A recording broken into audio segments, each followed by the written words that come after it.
نظم دی د غلط زنګ انجام. دغه ټولو ځوانانو ته ډالۍ راسره یې په غور واورئ. ژوند مې لاليه په ځوانۍ کې ډېر بدرنګ کړی و، ما په غلطۍ کې د یو چا شمېرې ته زنګ کړی و. د یرې ډک جواب یې ډېر په بېوسۍ راکو، د دې شمېرې نه د سلام جواب جینۍ راکو. چېرته په دې مې د خاوند په کور کې جنګ رانشي، د خدای دپاره وروره بیا دې چېرته زنګ رانشي. خو زه ورک شوی د دنیا هره مستۍ کې ومه، څنګ به مې نه کوه لاليه زه ځوانۍ کې ومه. خو ما بدبخته ورته څو ځله سلام ولېږو، د زنګ نه پس مې یو وړوکی شان پیغام ولېږو.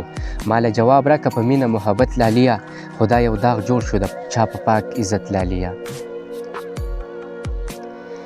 ما له جواب راکه د مینې محبت لاليه، خو دا یو داغ جوړ شو د چا په پاک عزت لاليه. خپلو وړو وړو بچو سره په چغو سر شو، د دې پیغام نه چې کله خپل خاوند خبر شو. خو په کور کلي کې به هر سړی رټله یاره، د دې تور سرې چا خبره نه منله یاره. خو چا لاليه یاده نه کړ د عزت په نامه، دا بې ګناه تور سرې مړه شوه د غیرت په نامه. په یوه غلطۍ د مینې کور په بیابان پاتې شو، یو دو واړه واړې بچي ترې یتیمان پاتې شو. خو هر سړي ورله په دغه لپه زور ورکاوه، ورته په کور کلي کې هر چا د خور پیغور ورکاوه.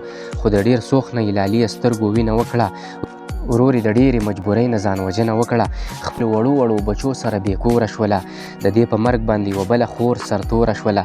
د یانه ژوند کې داسې ونه کې غلطي لاليه، خدای دې نصیب که حیاناکه زندگی لاليه، خدای دې نصیب که حیاناکه زندگی لاليه.